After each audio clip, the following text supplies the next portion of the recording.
Hey everyone, welcome back to my channel. I hope you're all doing really well. As it is probably clear from the title of this video, we're going to do my January wrap-up. So I'm going to go through all of the books that I read in the month of January. I read 7 books in January and I managed to read pretty much everything that I had set out on my TBR, so I was really happy about that. I don't know what was going on at the beginning of the month. I feel like I was going through books really quickly. I think they were just really fast-paced, but towards the middle and end of January, it definitely slowed down. I'm going to do what I usually do, which is go through the books in the order that I read them. The first book that I finished in January was my reread of The Will of the Many by James Islington, which I actually started in December. I read this book in 2024 and I gave it 5 stars then. I would give it 5 stars again now, like the rating still stands for me. I don't actually know what led me to pick this up in December. I had intended to reread that book and then go straight on to the second one, but I didn't do that. But I am glad I reread it because there was actually quite a lot that I'd forgotten, especially the ending. I feel like the ending the first time round was such a blur, and I was like reading it and was like taking it all in, but it's like I've forgotten it all. So when I read it the second time round, I was picking up loads more bits, and yeah, it was almost like reading it again for the first time. So I feel like I am prepped for book 2 when I eventually get round to it, which I don't even know when that's going to be. But I just love this book. I think it's such a good start to a series. So much happens in it. It's really intriguing, and it's a book that I recommend to a lot of people. Then I read Hamnet by Maggie O'Farrell, and I put this on my TBR because I'd seen the film trailer. I thought it looked so amazing, and then I realised it was a book adaptation. So I said to myself, I'll read this before going to see the film. I gave this one 4.5 stars. I just really enjoyed it, and I have seen the film. Oh, it was brilliant. I loved it. This is a historical fiction which reimagines the life of Shakespeare, but it's centred on his wife Agnes and their children. This is a devastatingly emotional story which is wrapped up in this kind of earthy imagery. Like the character of Agnes, oh, I love her. Her character is just so grounded and so raw. Maggie O'Farrell's writing in this is just beautiful. The storytelling is so heartbreaking. It's very compelling. And the last part of this is just so amazing. When I was reading that final part, it just felt like an adrenaline rush, and the climax of the story was great. I really enjoyed it. Then I read A Witch's Guide to Magical Innkeeping by Sangi Mandana. I gave this one 4 stars. This is the same author that wrote The Very Secret Society of Irregular Witches, which you may remember I absolutely loved. This story was super quirky and I really enjoyed it. The main character runs an inn, and this inn only becomes visible to people that need it, like on their travels. If they're driving and they're feeling particularly emotional, this inn will just kind of pop up, and as such it's filled with a lot of characters. What I loved about The Very Secret Society of Irregular Witches, and something that is very present in this as well, is the representation. I feel like this author does representation so well. It doesn't feel like a box tick. It's there for character development and character relationships to grow, but also it's like significant to the plot as well, which I think is just the best way to do it. It is so cozy. It's very magical and whimsical and just sparkly. Like, I don't know how else to explain it. It's like the magic feels magical, and I think I said that about The Very Secret Society of Irregular Witches as well. It's just so cozy, and I love that the main characters are my age as well, so I feel like I relate. Then I read The Second Death of Locke by V.L. Bovalino. This was actually the book that we chose to read in the Fable book club that I have. I ended up giving this one 4 stars. This one was really good as well. So it's a romantic fantasy. It's kind of like got a bit of a medieval setting, and it has a very unique magic system in that the magic relies on 2 people. So you've got one person who is a well, so they have magic but they cannot use it. So they rely on another person, which is called a mage, and the mage can pull from their well of power and wield it. So yeah, that creates a very interesting dynamic, particularly between our MMC and FMC, who are childhood friends. What I also like about this story as well is that you were dropped into the story at a point where they've had like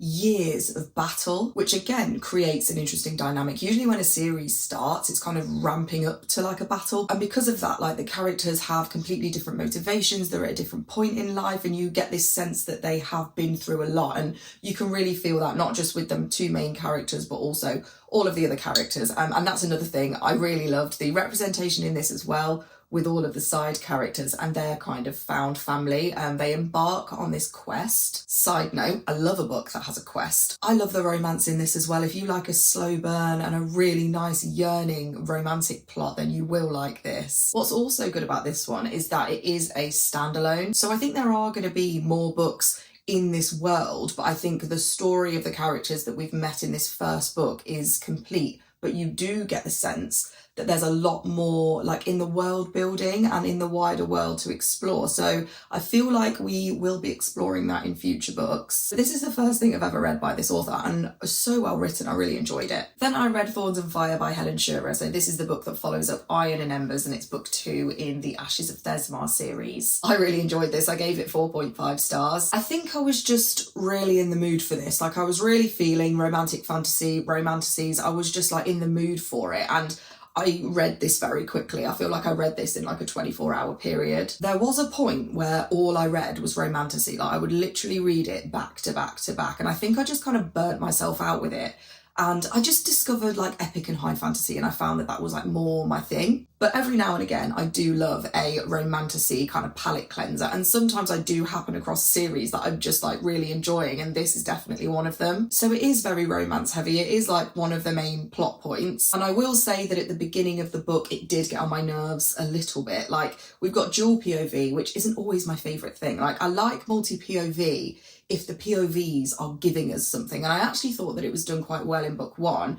But book 2, I just got really annoyed with the MMC's POV, especially the first few chapters, because he was just moping about. And I was like, look, we get it. I understand how you're feeling. Let's move on. And actually, I gave it like a month break between reading the first book and then reading this one. And I think that was a good idea. If I'd have gone straight into the second book, I might not have enjoyed it as much as I did. But yeah, though it is quite romance heavy, I do think the plot is quite interesting as well, which is what's keeping me going. I think the plot, I'm interested in that, as well as the romance. I am interested in the romance. So yeah, the second half was really, really fun. And like the last few chapters of the book, like as the book was ending, was great. It did have me on the edge of my seat. I was having loads of fun with it. There's lots of like, definitely you can tell that it's setting up that third and final book. Like there's loads of secrets and plotting that we as the reader are not party to, but you know something's brewing, and I really like that. It is a fairly spicy book. The first book was quite spicy too, but I do think it is balanced quite well. So I mentioned before that this is like the second series like in this world that Helen Shearer has written, and I have read the first one, which is called The Legends of Thesmar. I really liked the first book, but it for me just went quite downhill from book 2 because it was just really heavily spicy, and the plot was just like, it felt like an afterthought. So for me, I was worried coming into this second book, and I was thinking to myself, please don't do a Legends of Thesmar, please like keep the plot up and just like keep the balance right. And for me, like it was, so I really enjoyed it, and I was really happy that that was the case. Then I read The Golden Fool by Robin Hobb, which is book 2 of the Tawny Man trilogy, and I gave this one 4.75 stars. I loved this, and if you've seen me talk about other Robin Hobb books before, you might be surprised that this isn't a 5-star, because my last few Robin Hobb books have been 5 stars. And honestly, I'm just being picky at this point. This series is so good. I'm really loving it, and coming off the back of like the Live Ship Traders, which was so adventurous and so much was going on, this is such a change in pace. It's so slow, but I'm just so invested, and I love what we're exploring with Fitz, who's our main character. I really love that we're getting so much like character development and growth, not just from him,